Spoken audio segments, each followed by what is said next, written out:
இப்போ ஆன்மீகத்தில் வந்து பார்த்தீங்கன்னா ஜோதிடம்லாம் இருக்குது. ஆயிரம் ஆண்டுகளாக கடந்து வந்துருக்குது. அதெல்லாம் வந்து உண்மைன்னு சொல்கிறாங்க, பொய்ன்னு சொல்கிறாங்க. சில பேர் நம்ப கூட மாட்டுறாங்க. அது உண்மையா பொய்யா? ஐயா கிட்ட கேட்டோன்னா வந்து நம்புறவனுக்கு உண்மைப்பா, நம்பாதவனுக்கு பொய் அப்படின்றவாரு. அதாவது ஜோதிடம் உண்மையா பொய்யா? ஜோதிடத்தை சில பேர் நம்புவாங்க, சில பேர் நம்ப மாட்டாங்க. சில பேர் அரையும் குறையுமாக நம்புவாங்க, சில பேர் வந்து முழுசாகவே நம்புவாங்க. இது ஒரு நம்பிக்கை சார்ந்தது தான் இது. ஆனால் ஜோதிடம் அப்படின்றது உண்மையா பொய்யா அப்படின்ற கேள்வியை விட கிரகங்கள் உண்மையாக இருக்குன்றது உண்மை. அது ஒத்துக்கிறீங்களா? அது உண்மை. அது ஜோதிடத்தை நம்பாதவங்க கூட ஒத்துக்கிறாங்க தானே. கிரகன்றது ஒன்று இருக்குது. ஆமாம், இருக்கு. அப்படின்றது உண்மை தானே. அதாவது 9 கிரகம்னு சொல்கிறாங்க. அதில் 2 கிரகம் சாயா கிரகம், அதாவது நிழல் கிரகம், ராகுவும் கேதுவும். அதை தவிர்த்துட்டு மீதி இருக்கிற 7 கிரகமும் இருக்கிறது உண்மைதான். ஆமாம். சந்திரமண்டலம் உண்மைதான், சூரியனும் உண்மைதான், புதனும் உண்மைதான், வியாழனும் உண்மைதான், வெள்ளி சுக்கிரனும் உண்மைதான், சனியும் உண்மைதான். ஆமாம். இப்போ இந்த கிரகங்கள்லாம் என்ன செஞ்சிட்டு இருக்குது? அதோட அச்சில் இருந்து கரெக்டாக சூரியனை சுற்றி வருது. சூரியனை சுற்றுதுயா, அதனால் நமக்கு என்ன பிரயோஜனம்? அதுதான் தெரியல சாமி. இதுதான் விஷயமே. இப்போ இறைவனுடைய படைப்பில் எது ஒன்றுமே சும்மா தெண்டத்துக்கு படைச்சி வச்சிருக்க மாட்டார். புரியுதுங்களா? தெண்டத்துக்கு ஒரு கோலை படைச்சிக்கிட்டு அது எதுக்கு இருக்குது? அது அவ்வளோ பெரிய கோள், உலகத்தை விட பெரிய கோலெல்லாம் இருக்குதாங்க. இந்த வியாழன் கோலெல்லாம் ரொம்ப பெரிய கோளுன்றாங்க. இருக்கிறதுலே பெருசு வியாழன் தான் சொல்கிறாங்க. அப்படி தானே சொல்கிறாங்க. அப்போ அதெல்லாம் எதுக்கு இருக்குது? எதுக்கு இருக்குது? அது தண்டத்துக்கு என்னத்துக்கு இருக்குது? அப்போ யாருக்குமே பிரயோஜனம்லாம். அப்படி ஒரு கோலை எதுக்கு இறைவன் படைக்கணும்? அதுக்கு அது யோசிக்கணுமா இல்லையா? எதுக்காக? இப்போ சூரிய மண்டலம், சூரிய மண்டலத்தையும் சந்திர மண்டலத்தையும் இயற்கை படைச்சிருக்குது, இறைவன் படைச்சிருக்கான்னு கூட வச்சுக்குவோம். இப்போ அதால் நமக்கு இங்கே என்ன பலன் இருக்குது? இங்கே சூரிய மண்டலத்துக்கும் சந்திர மண்டலத்துக்கும் நமக்கும் என்ன தொடர்பு? என்ன தொடர்புன்னா நான் அவ்வளோ யோசிக்கிறேன். படித்த புள்ள, நானாக படிக்காதவன் இல்லைங்க ஐயா. நான் சொன்னா தப்பாக இருக்கும், அதுதான் ஐயா சொன்னீங்கன்னா. இல்லை தப்பாக இருக்கிறது இல்லை. இப்போ வெயில் காயுது. ஆமாம். இது எங்கேருந்து வருது? அது சூரியன் கிட்ட இருந்தா. நான் இன்னைக்கு சாயங்காலம் ஆச்சுன்னா குளிர் அடிக்கும், அது நிலவு சந்திரன் கிட்ட இருந்து வருது. கண் கண்ட கடவுள்னே அதை வச்சுக்கலாம். இப்போ இது நமக்கு தெரியுது. வெயில் அடிக்கிறதால நமக்கு சூரிய மண்டலம், சூரியன் வந்துருச்சுன்னு தெரியுது. சூரியன் மறைஞ்சு சந்திரன் வருது, சந்திரன் வந்தோடனே நிலவு வருது, ஒரு மாதிரி குளிர் வருது, குளிர்ந்த காற்று வந்துடுது நமக்கு. அப்போ இது ரெண்டும் மாறி மாறி வர்றதால இந்த உலகத்துக்கும் இந்த உடலுக்கும் என்ன தொடர்பு? உலகத்துக்கும் என்ன தொடர்பு அப்படின்ற கேள்வி வருது இல்லையா? இந்த உலகத்துக்கு வெயில் இல்லைன்னா இங்கே ஒன்றுமே நடக்காது. வெயில் தான் விதை. வெயில் இல்லைன்னா இங்கே எந்த செடி கொடி மரங்கள், இயற்கை தாவரங்கள், சாப்பிட்றதுக்கு சாப்பாடு, இதெல்லாம் எதுவுமே வராது. அதே மாதிரி சந்திரன் இல்லைனாலும் அதுவும் முழு வெயிலே காய்ச்சிச்சுன்னா எல்லாம் பட்டு போயிடும். அப்போ அது மாறி சந்திரன் வருது. சந்திரன் வந்தோடனே அது ரெண்டும், சந்திரனும் சூரியனும் மாறி மாறி ஒரு பேலன்ஸ் ஆகுது. இப்போ இந்த தன்மை நம்ம உடலுக்குள்ளவும் இருக்குது. சந்திரக்கலை சூரியக்கலைன்னு. இந்த இடது பக்கம் ஓடுற மூச்சு சந்திரக்கலை, வலது பக்கம் ஓடுற மூச்சு சூரியக்கலை. நீ ஒரு பக்கம் நீ மூடிக்கிட்டு ஒரு பக்கம் மூச்சை விட்டேன்னா ஒரு பக்கம் தான் ஃப்ரீயாக போகும். இந்த பக்கம் மூடிட்டு பார்த்தேன்னா இந்த பக்கம் அடைச்ச மாதிரி சில நேரங்களில் போகும். இல்லை இதை மூடிட்டு பார்த்தேன்னா இது ஃப்ரீயாக போகிற மாதிரி இருக்கும் நம்ம. அப்போ இது ஒரு மணி நேரத்துக்கு ஒருக்கா மாறிக்கிட்டே இருக்கும். இந்த தன்மை மாறிட்டு இது எதுக்காக இது மாறுது? இது அப்படின்னா இயற்கையோடைய அமைப்பு அந்த மாதிரி. இது ரெண்டும் மாறி குளிர்ச்சியும் சூடும் சமநிலையில் உடம்புல போயிட்டே இருக்கணும். சூரிய சந்திரன் மாதிரி. இப்போ எப்படி இந்த உலகத்துக்கு சந்திரனும் சூரியனும் சமமாக காலை இரவு மாலை இரவுன்னு வருதோ, இதே மாதிரி இந்த உடலுக்குள்ளவும் இரவு பகல்னு ஒரு மணி நேரத்துக்கு ஒருக்கா மாறிக்கிட்டே இருக்கும். இது மாறிக்கிட்டே இருந்தாதான் நாம் ஒரு சீரான ஒரு மனிதனாகவும் சீரான உடல் அமைப்பு கொண்ட மனிதனாகவும் நம்ம இருக்க முடியும். இதுக்கும் மனசுக்குமே தொடர்பு உண்டு. இது சீரா இல்லைன்னு வைங்க. இப்போ சந்திரக்கலையே அதிகமாக ஓடிட்டு இருந்ததுனாலும் உடம்புக்கு பிரச்சனை இல்லை, சூரியக்கலையே அதிகமாக ஓடிட்டு இருக்குனாலும் அதுவும் பிரச்சனை தான் உடம்ப. அப்போ இந்த கிரகத்துக்கும் இந்த மனுஷனுக்கும் தொடர்பு இருக்கா? தொடர்பு இருக்கா? இப்போ தொடர்பு படுத்தி பேசிட்டோமா? இதே மாதிரி மற்ற கிரகங்களுக்கும் இந்த உடலுக்கும் தொடர்பு உண்டு. இந்த உடலுக்கு மட்டும் இல்லை, அத்தனை ஜீவராசிகளுக்கும், அத்தனை மரம் செடி கொடி எல்லாத்துக்குமே அந்த கிரகங்களால் இந்த உலகத்துக்கு தான் நன்மை. இந்த உலகத்துக்காக படைக்கப்பட்டதான் இந்த கிரகங்கள்லாம். அதெல்லாம் ஒரு மெக்கானிசம். அது ஒரு டிவி இருக்குன்னா, ஒரு டிவி இருக்குது அப்படின்னா அந்த வேறு இந்த ஸ்க்ரீனில் நேரடியாக நமக்கு காட்சி தெரியறது இல்லை. அதுக்கு பின்னால் பல பொருட்கள் இருக்கு. சிசி போர்டு, நிறைய போர்டு. நீ படித்த பிள்ளை உனக்கு தான் தெரியும் என்னென்னவோ இருக்குன்னு. அதெல்லாம் சொன்னால் எனக்கு நான் கூட தெரிஞ்சுப்பேன் என்னென்னலாம் இருக்குன்னு. இருக்கு சாமி, நிறைய விஷயங்கள் இருக்குல்ல அதுக்குள்ள. ம். இப்போ அதெல்லாம் இல்லாமல் நமக்கு படம் தெரியுதா? தெரியாது சாமி. தெரியாது, வாய்ப்பே கிடையாது.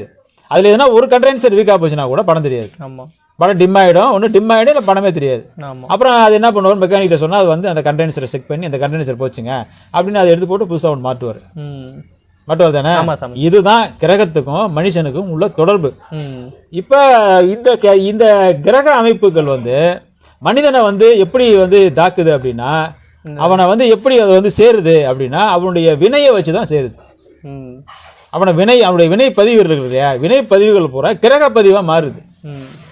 இந்த நேரத்தில் நீ ஒரு நல்லது செய்கிறாயா, ஒரு நான் ஒருத்தருக்கு யாருக்கு தானம் கொடுக்குற, இல்லை யாருக்கோ ஒரு நல்லது செஞ்சுட்டேன், இந்த நேரம் வந்து உனக்கு என்ன கிரகம் அமைப்பு ஓடிட்டு இருக்குன்னு பார்த்து அந்த கிரகத்தில் அது பதிவாயிடும். ம். அதே மாதிரி ஒரு தவறு செய்கிற அதுவும் போய் அந்த கிரகத்தை பதிவாயிடும். ம். இது மனுஷனுக்கும் அங்கேயும் ஒரு தொடர்பு உண்டு, இதுக்கு நேரடி தொடர்பு உண்டு இதுக்கு. இதை வந்து ஆதியில் ஆராய்ச்சி பண்ணி சித்தர்கள் வந்து ஆராய்ச்சி பண்ணி கணிச்சான் இதை. கிரகத்துக்கும் மனுஷனுக்கும் இந்த ஜீவராசிகளுக்கு எல்லாத்துக்குமே தொடர்பு இருக்குங்க. அப்போ இந்த கிரகங்கள் மொத்தமே எதுக்காக வேலை செஞ்சுட்டு இருக்குன்னா இந்த பூமி கிரகத்துக்காக தான் வேலை செய்யுது. புரியுதா உனக்கு? இந்த பூமி கிரகத்துக்காக தான் அதெல்லாமே வந்து இது. இந்த பூமி வந்து ஒரு டிவியோடைய டிஸ்பிளேனா, அதாவது ஒரு திரைனா, இந்த திரை மரவில் இருந்து டிரான்ஸ்ஃபார்மர்களாக அதுக்கெல்லாம் இயங்கிட்டு இருக்குது ஒரு கிரகமும். அதனால தான் சில நேரங்களில் பார்த்தீங்கன்னா இப்போ ஒருத்தருக்கு சனி கிரகம் வந்துடுச்சு, 7.5 சனி வந்துடுச்சு. ஆமாம். அவரை பிடிச்சிக்கிச்சு. அவரை அப்படி பிடிச்சிக்கிச்சுன்னா அந்த 7.5 வருஷத்தில் குறைஞ்சது ஒரு 2.5 வருஷமாவது அவர் படாத பாடு பட்டே ஆகணும். ஆமாம். அவர் எவ்வளோ பெரிய ஆளாக இருந்தாலும் சரி, எவ்வளோ பெரிய பிஸ்னஸ் மேனாக இருந்தாலும் சரி, அந்த ஒரு 2.5 வருஷமாவது குறைஞ்சது ஒரு 2.5 வருஷத்துக்கு அவரை அது காட்டிடும். ஏன்னா இந்த சனி கிரகம் பிடிச்சா என்ன சொல்கிறாங்கன்னா எல்லாருக்கும் 7.5 சனி பிடிச்சா அது பாதிக்காது. அதில் சில திசைகள் இருக்குன்னு சொல்கிறாங்க. ஆமாம், திசைகள் சில திசைகள் அவங்களுக்கு நடக்கும்போது இந்த சனி தசை பெருசாக பாதிக்காது. ஆனால் அதே திசை நடந்தால், நல்ல திசை அவங்களுக்கு நடந்தால் கூட இந்த 7.5 வருஷத்தில் அவங்களுக்கு ஆகாத தசா புத்தின்னு ஒன்று வரும். தசா புத்தின்னு வந்ததுன்னா அது ஒரு 2 வருஷம் இருக்கும். அந்த டைம் அவங்களுக்கு ஆகாத தசா புத்தி வந்துருச்சுன்னா கண்டிப்பாக அவனை அந்த 7.5 வருஷம் என்ன கஷ்டப்படணுமோ அந்த 2.5 வருஷத்துக்குள்ள அதை காட்டிடும் அது அப்படின்னு சொல்லப்படுகிறது. இது எப்படி நடக்குது? இப்போ மனுஷனுக்கும் அந்த கிரகத்துக்கும் என்ன தொடர்பு ஏற்படுது அப்படின்னா ஏதோ ஒரு மறைப்பு நடக்குது அங்கே. இவனுக்கு கிடைச்சிட்டு இருக்கிற வேண்டிய ஒரு விஷயம், ஏதோ ஒரு விஷயம் அங்கே தடுக்கப்படுது. புரியுதா? அவனுக்கு ரெகுலராக கிடைச்சிட்டு இருக்கிற ஒரு விஷயத்த அங்கே தடுக்குது. அது ஏதோ ஒன்று தடுக்குது, மறைக்குது. அதுக்கு காரணம் அவனுடைய வினை பலமாக இருந்ததுன்னா அது ஓரளவுக்கு தட்டிட்டு போயிடும். அவனுக்கு நல்ல வினையோடு இருக்கிறான், நல்ல செயல்களை செஞ்சு நல்ல நிலையில் இருந்தான்னா இந்த பாதிப்பு பெருசாக இருக்காது. ஆனால் தீய செயல்கள் செஞ்சு நிறையா வந்து பாதிப்பில் இருக்கிறான்னா இது பயங்கரமாக பாதிக்கும் அது இன்னும். ஏன்னா அவனுக்கு கிடைக்க வேண்டியது கிடைக்காம போயிடுச்சுன்னா அவன் ஏற்கனவே கஷ்ட வாழ்க்கை வாழ்ந்துட்டு இருக்கான். இன்னும் கஷ்டமாக போயிட்டான்னா அவன் வந்து வாழ்றதா சாவறதா நிலைமைக்கு ஆயிடுவான். டிவிக்கு கேபிள் பிடுங்கிற மாதிரி பிடிக்கிட்டாங்க. ஆமாம், டிவி கேபிள் பிடுங்கிறது இல்லை, ஏதோ ஒரு சேனல் வரல. இப்போ ஒரு 30 சேனல் வருது ஒரு கேபிளில். அது முக்கியமான சேனல் 4 சேனல் வரலன்னா என்ன பண்ணுவ நீ? அவ்வளோதான், தடுமாறி போயிடுவேன். ஏன்னா நீ டெய்லி அந்த சீரியலை பார்த்து புலங்காய் அடைஞ்சிட்டு இருக்கிற. அந்த குறிப்பிட்ட அந்த சேனல் வரல, டென்ஷன் ஆகிடுவீல. ஐயோ என்னாச்சோ ஏதாச்சும் தெரியல அப்படின்னு. அதே மாதிரி தான் இது ஒரு சேனல் தான், சேனல் சிஸ்டம் தான் அது. இந்த கிரகங்களும் மனுஷனுக்கும் ஒரு டியூன் ஆகுது. இப்போ உடம்புக்குள்ள வந்து நல்லா பாடம் பண்ணுறவங்களுக்கு தெரியும், நிசப்தமான நிலையில் மௌன நிலையில் இருக்கும்போது அப்படியே உடம்பை கவனிச்சா அங்கே எங்கெங்கே நாடிகள்லாம் துடிக்குதுன்னு தெரியும். எத்தனை நாடி உடம்புல துடிக்குதுன்னு கூட தெரியும், நம்மளால் கணிக்க முடியும். இப்போ இந்த நாடிகள்லாம் எப்படி துடிக்குதுன்னு நினைக்கிற? இந்த நாடிக்கும் அந்த கிரகத்துக்கும் தொடர்பு உண்டு, டைரக்ட் தொடர்பு உண்டு. அதில் அந்த துடிக்கிறதுல சில நாடிகள் சரியாக வேலை செய்யலை, துடிக்கலை அப்படின்னா அந்த கிரகத்தோடைய டவர் கிடைக்கலன்னு அர்த்தம் அங்கே அதுக்கு. அப்போ அவருக்கு என்ன பண்ணுது, ஆட்டோமேட்டிக்காக ஏதோ ஒரு நோய் வருது அவருக்கு. இந்த நோயை வந்து சில நேரங்களில் சரியாகும். அதாவது சின்ன சின்ன நோய்கள்லாம் வந்து சரி பண்ணிடலாம். பெரிய நோய் வந்து ஏன் இந்த பிரச்சனைனால தான் பெரிய நோய் வரும். சரியான டவர் கிடைக்காதால பெரிய நோய் வந்துடும். இதை சரி பண்ணவே முடியாது, என்ன மாதிரி வைத்தியம் பார்த்தாலும் சரி பண்ண முடியாது ஒரு 2.5 வருஷத்துக்கு. ஏன்னா அந்த தசா புத்தி மாறணும். மாறுற வரையும் அப்படி தான் இருக்கும். அது கூட ஒரு போராடிக்கிட்டே மாத்திரை மருந்து சாப்பிட்டுக்கிட்டு அங்கே போவார், இங்கே போவார், அதை வைத்தியம் பார்ப்பார், இந்த வைத்தியம் பார்ப்பாரு. கடைசியில் 2.5 வருஷம் கழிச்சு ஆட்டோமேட்டிக்காக அதுவும் மெதுவாக குறைஞ்சி சரியாயிடாது. இதுக்கெல்லாம் என்ன காரணம்னா அங்கேருந்து வர்ற டவர் சரியாக கிடைக்கல. இதை வந்து ஜோதிட ரீதியாக எடுத்துகிட்டு வர்றாங்க. இந்த விஞ்ஞானத்தை, இந்த சயின்ஸை இதை ஜோதிட ரீதியாக கணிச்சு அவங்க ஒருத்தருடைய வாழ்க்கை எப்படி இருக்கும்னு சொல்கிறதுக்கு முயற்சி பண்ணுறாங்க. அதில் சில நேரங்கள் வெற்றியும் வருது, தோல்வியும் வருது. இது வந்து எப்படின்னா ஒரு கணிப்பு தான் இது.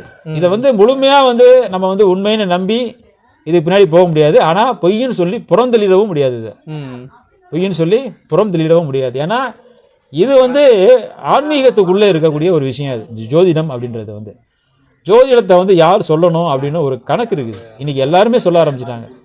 இதை வந்து தொழிலாக்கி இதை எல்லாரும் சொல்கிறாங்க. அப்படி சொல்லக்கூடாது. இது ஆன்மீகத்தில் வந்து நல்ல நிலையில் இருக்கிறவங்க, கடவுள் நம்பிக்கை உள்ளவங்க, கடவுள் நிலையில் இருக்கக்கூடியவங்க, வாக்கு பலிதம் உள்ளவங்க, வாக்கு பலிக்கும் வாக்கு சொல்கிறவங்க, ஆனால் அவங்க சத்திய வாழ்க்கை வாழ்கிறவங்க, உண்மையாக வாழ்கிறவங்க, அவங்க வந்து இதை சொல்லணும். கணிச்சு சொல்லணும். அப்படியே கணிச்சு சொன்னாலும் அதை கேட்டுட்டு அதை வந்து கரெக்டாக வந்து ஃபாலோ பண்ணவும் மக்களால் முடியாது. இப்போ வந்துட்டு ஒருத்தருக்கு வந்து சனி பிடிச்சிக்கிச்சு, நீங்கள் வந்து தினமும் போயிட்டு சனி கோயிலில் போய் விளக்கு போடுங்க அப்படின்னு சொல்லுவார். தினம் போக சொல்லுவார். இல்லை வாரத்தில் தினம் போக முடியலன்னா வாரத்தில் ஒரு நாளைக்கு சனிக்கிழமை அன்னைக்கு போயினாலும் ஒரு விளக்கு போடுங்க அப்படின்னு சொல்லி சொல்கிறாரு. எள்ளில் நல்லெண்ணெய் வாங்கி ஊற்றி நெல் விளக்கு போடுங்க அப்படின்னு. ஸோ எள்ளு விளக்கு போட்டால் சனீஸ்வரனுக்கு சரியாயிடுமா அப்படின்னு பார்த்தா எள்ளு விளக்கு போடுறதால சரியாகாது. ஆனால் இவரை வந்து அந்த கோவில் குளம் புனஸ்காரம் பூஜை புனஸ்காரத்தில் ஈடுபடுத்துகிறாங்க பாரு. தேவையில்லாத விஷயங்களில் மனசை செலுத்த விடாமல் பக்தின்ற ஒரு விஷயத்தில் இவங்களை ஈடுபடுத்துறதால என்ன ஆகுனா இந்த பாதிப்பு கொஞ்சம் குறையும், தாக்கம் குறையும். இந்த பாதியில் தாக்கம் குறையதோ இல்லையோ மனம் சாந்தமாவது படும் கொஞ்சம். சரி நம்ம அப்படின்ற மாதிரி கொஞ்சம் இந்த இந்த இந்த மோசமான சூழ்நிலையை எதிர்த்து போராடாமல் அடங்கி போகக்கூடிய ஒரு தன்மையை அது மனம் ஏற்படுத்தி கொடுக்கும். இந்த பக்தி அடிப்படையில் இதுதான் காரணம். மற்றபடி எந்த பரிகாரத்தாலையும் எதுவும் நடக்காது. நீ பண்ணுற பரிகாரம்லாம் சனிக்கிறதுக்கு தெரியாது. பாவம் எள்ளுக்கு அதுக்கு சம்மந்தமே கிடையாது, என்னைக்கும் அதுக்கு சம்மந்தமே கிடையாது. ஏன்னா ஆனால் மனம் வந்து சாந்தப்படுது இல்லையா, மனம் ஒருமைப்படுது இல்லையா, அதுக்காகத்தான் இந்த பரிகாரத்தெல்லாம் செய்கிறது. பரிகாரம் செய்கிறதால எதுவும் நடக்காது. ஏன்னா இதை வந்து ஏற்கனவே ஐயா சொல்லிட்டாரு பல வீடியோக்களில், பரிகாரத்தால் ஒரு பலனும் இல்லை அப்படின்னு. அதை தான் நம்மளும் சொல்ல போகிறோம். பரிகாரத்தால் ஒரு பலனும் இல்லை. ஆனால் பரிகாரன்ற பேரில் கோயில் உலகங்கள் போகிறது நல்லது தான். அது அப்படியாவது கொஞ்சம் மனம் மாறும், மனம் வந்து தெளிவடையும், மனம் வந்து சாந்தப்படும். சரி நான் வர்றதை ஏற்றுக்கிறேன், இறைவா எல்லாமே நீ பார்த்துக்க அப்படின்னு இறைவன்ட்ட எல்லாத்தையும் ஒப்படைக்கக்கூடிய ஒரு மனப்பான்மை வரும். இப்படியாவது இறைவன்ட்ட மனம் விட்டு பேச மாட்டானா இவன் இந்த கஷ்ட காலத்துலையாவதும் அப்படின்ற ஒரு நம்பிக்கையின் காரணமாக தான் கோயில் உலகத்துக்கு போக சொல்கிறது. மற்றபடி ஜோதிடத்தை நம்புறது நம்பாமல் இருக்கிறது அவங்கவுங்க சொந்த கருத்து தான், சொந்த வெறுப்பு தான். அது நம்புறவங்க நம்புங்க, நம்பாதவங்க ஒன்றும் பிரச்சனை இல்லை. இதனால் எந்த கிரகத்துக்கும் பாதிப்பு ஏற்பட போகிறது இல்லை, எந்த கிரகமும் கோச்சிக்க போகிறதும் இல்லை. என்னடா என்னை இல்லைன்னு சொல்லிட்டானே இவன் அப்படின்னு. ஆனால் ஒரே ஒரு நிதர்சனமான உண்மை, கிரகங்களுக்கும் இந்த பூமியில் வாழ்றக்கூடிய அனைத்து ஜீவராசிகளுக்கும் மனிதர்களுக்கும் தொடர்பு உண்டு. எப்படி சந்திரன் சூரியனுக்கு நேரடியாக தொடர்பு இருக்கோ அதே மாதிரி மற்ற கிரகங்களுக்கும் மனிதர்களுக்கும் தொடர்பு உண்டு. இதை தான் ஜோதிடமாக சொல்லிட்டு இருக்கிறாங்க. அதை கணிச்சு சொல்கிறவங்களுடைய அந்த சாமர்த்தியத்தை பொறுத்து தான் இது. அப்போனா வந்து கணிச்சு சொல்கிறாங்கன்னா அப்போ அது உண்மைதான் ஜோதிடன்றது. சில பேர் சரியாக கணிப்பாங்க, சில பேர் சரியாக கணிச்சு சரியாகவும் சொல்கிறவங்களும் உண்டு, தவறாக சொல்கிறவங்க. ஆமாம், கொஞ்சம் சரியாக கணக்கு தான் இது, கணிதம் தான் இது, கணக்கு தான். இந்த கணக்கை சரியாக கணிக்க தெரியலன்னா தப்பாயிடும். இதை கணிக்கிறதுக்கு ஒரு நுட்பம் வேணும், ஒரு நுணுக்கம் வேணும். நிறைய நம்ம நாள் இதில் ஆராய்ச்சி பண்ணியிருக்கணும் அவங்க, புரியுதா? நிறைய ஆராய்ச்சி பண்ணி நிறைய ஜாதகங்களை வச்சு அவங்க ஆராய்ச்சி பண்ணி அந்த ஒரு ஜாதகம் என்னென்ன வேலை செய்யுதுன்னு அவங்க தனிப்பட்ட முறையில் ஆராய்ச்சி பண்ணணும். அதை கிரகத்தை வச்சு இல்லை. இப்போ இந்த கிரகம் இந்த நேரத்தில் அவருக்கு இப்படி இருக்குது, இந்த மாதிரி இவங்க இருக்கிறாங்க, இதே மாதிரி அடுத்தவங்களும் இருக்கிறாங்கன்னா அடுத்தவங்க இருக்க மாட்டாங்க அது மாதிரி, புரியுதா? அப்போ ஏன் இல்லைன்னு அவர் ஆராய்ச்சி பண்ணணும். அதை அப்போ அதுக்கு வேற என்ன காரணம்னு கண்டுபிடிக்கணும். அவர் இப்படி பல விதமாக அவர் யோசிச்சு ஆராய்ச்சி பண்ணி ஒரு முடிவுக்கு வரணும். அப்போ அவர் வாழ்க்கையவே அவர் இதுக்குள்ளே கொண்டு போய் திணிக்கணும். அவர் நம்மள மாதிரி ஜாலியெல்லாம் இருக்க முடியாது. அவர் நினச்சா சினிமா போவோம், நினச்சா பீச்சுக்கு போவோம், இல்லை நினச்சா போயிட்டு நம்ம பாரில் உட்காந்து சரக்கு அடிப்போம், என்ன தம்படிப்போம், அந்த மாதிரிலாம் ஜோதிடம் இருக்கக்கூடாது. அவர் வாழ்க்கையை அதுக்கு அர்ப்பணிக்கணும். அப்படி அர்ப்பணிக்கிறவருக்கு தான் இந்த ஜோதிடம் பலிக்கும், இல்லைன்னா பலிக்காது. இதுவும் ஒரு ஆன்மீகம் தான், ஜோதிடம்ங்கிறது ஒரு ஆன்மீகம் தான். அவர் ஆன்மீகவாதி மாதிரி இருக்கணும். ஆன்மீகத்தில் என்னென்ன ரூல்ஸ் இருக்கோ அந்த ரூல்ஸ் பூரா அவரும் ஃபாலோ பண்ணணும். அப்படி ஃபாலோ பண்ணாதான் அவருக்கு இந்த வாக்குப்பளிதம் அப்படின்றது அவர் உள்ள வந்து ஒரு மனுஷனை பார்த்த மாத்திரத்திலே வந்து அவர் வந்து இந்த ஜோதிடத்தெல்லாம் சொல்ல ஆரம்பிப்பார். பட்டத்தை கூட சில பேர் பார்க்க மாட்டாங்க, நான் பார்த்துருக்கேன் மாதிரி அந்த மாதிரி ஜோதிடர்லாம். அப்படி சும்மா பார்ப்பாங்க, தூக்கி போட்டுருவாங்க, பேசிக்கிட்டே இருப்பாங்க அவங்க பாட்டுக்கு. அவங்க வந்து எல்லாருக்கும் சொல்லுவாங்க. அப்படி கிடையாது, ஜென்ரலாக சொல்கிறது கிடையாது. அவங்க வந்து அவங்களுக்கு ஒரு கணிப்பு இருக்கும். ஒரு முகத்தை பார்த்தோன்னே இவங்களுக்கு இந்த ராசி இந்த நட்சத்திரக்காரவங்களுக்கு இவங்க இப்படி தான் இருப்பாங்க, இவங்க வாழ்க்கை இப்படி தான் இருக்கும், இவங்களுடைய செயல்பாடு இப்படி தான் இருக்கும், அப்போ இவங்க எப்படி இருக்கணும், இப்படி இருந்தால் இவங்க இந்த மாதிரி நல்ல நிலைக்கு வருவாங்க அப்படின்றது அவங்களுக்கு தெரியும். அது சொல்லுவாங்க. ஆனால் நம்மளால யாரும் கேட்க மாட்டாங்க. நல்ல விஷயம் சொன்னால் சந்தோஷமாக கேட்பாங்க, கெட்ட விஷயம் சொன்னால் காசு கூட கொடுக்க மாட்டாங்க. அதனால் பல ஜோதிடர்கள் பல விஷயத்தை மறைச்சிடுறாங்க, உண்மையை சொல்கிறது இல்லை. அதனால ஜோதிடம் பொய்ன்னு ஆகிடுது. ஏன்னா உண்மையை பேச முடியாது அதில். ஏன்னா உனக்கு ஆயுசு ஒரு 3 மாதம் தான் இருக்கும், அது எப்படி சொல்ல முடியும்? அதில் அவன்கிட்ட போய் சொன்னால் காசு தருவான். அவன் சாப்பிட்றதுக்காக நான் வேலை செஞ்சு சும்மா உட்காந்துருக்க முடியுமா அப்படின்னு நான் யோசிப்பார் அந்த ஜோதிடர். அதனால் நீ 100 வருஷத்துக்கு நல்லா இருப்பப்பான்ருவார். மாற்றி சொல்லி தான் ஆகணும். அது அங்கே நீ 100 வருஷத்துக்கு நல்லா இருப்பப்பான்ருவார். சரிங்க, நம்ம சந்தோஷமாக ஒரு 500 ரூபாய் கொடுத்துட்டு போவான். வேறு என்ன சொல்ல முடியும்? அவன் நீ சேவைன்னு சொல்ல முடியுமா? சொல்ல முடியாது சார். நீ நடுத்தருக்கு வந்துடுவ அப்படின்னு சொல்ல முடியுமா? சொல்ல முடியாது சார். இப்படி பல விஷயங்கள் வந்து அதை கேட்குற மனப்பான்மையிலே ஜனங்க கிடையாது. அதை ஒத்துக்கிற மனப்பான்மை, அதை கேட்குற மனப்பான்மை இல்லை. ஏன்னா அவங்களுக்கு சாதகமான ஒருத்தன் ஜோதிடம் பார்க்க போறான்னா அவனுக்கு ஓரளவுக்கு ஜோதிட அறிவு இருக்கணும். ஜோதிடம் பார்க்க போறவனுக்கே கொஞ்சம் ஜோதிட அறிவு வேணும். அறிவு இருந்தால் தான் போய் பார்க்கணும். ஏன் சாமி ஏங்க அந்த வந்து 10ஆம் இடத்துல இப்படி சனி இருக்குது, இது என்னங்க பண்ணணும்னு கேட்கணும். ஏன் 12ஆம் இடத்துல நான் கேது இருக்குது, நான் என்ன ஞானி ஆயிடுவேனா அப்படி சொல்றாங்களே, நீங்க என்ன சொல்றீங்க, அப்படி வாய்ப்பு இருக்கா அப்படி கேட்க தெரியும். 1ஆம் இடத்துல ஏங்க இப்படி இந்த மாதிரி லக்கணம் அமைஞ்சிருக்கு, எனக்கு இந்த லக்கணத்தால எனக்கு என்ன பாதிப்பு வரும், அப்போ பாதிப்பு இருக்கு இல்லைங்கிறத அவ சொல்றதை நீ ஏற்றுக்கிட்டு அதுக்கு தகுந்த மாதிரி நடக்கணும். நீ வாழ்க்கையை மாற்றிக்கணும். புரியுதா? உன்னுடைய மென்டாலிட்டி இப்படி தான் இருக்குப்பா, உன் ஜாதகம் இப்படி தான் இருக்குது, ஆனால் நீ இப்படி இருந்தானே கெட்டு போயிடுவேன். உன்னுடைய இதை மாற்றிக்கேன்னு வரும் ஜோதிடர். ஆனால் உன்னால் அவ்வளோ சீக்கிரம் அதை மாற்ற முடியாது. அப்போ என்னத்துக்கு ஜோதிடம்? அது நடக்கிறது நடந்து தான் ஆகும். கிடைக்கிறது கிடைக்கும், கிடைக்காது. விதி விட்ட வழி தான். அப்படி வாழ்ந்துட்டு போகிறது நல்லது என்னைய பொறுத்த வரைக்கும். ஆனால் இந்த ஜோதிடம் பார்த்து பல பேர் வாழ்க்கையை வீணாக்கினவங்க நிறைய பேர் உண்டு.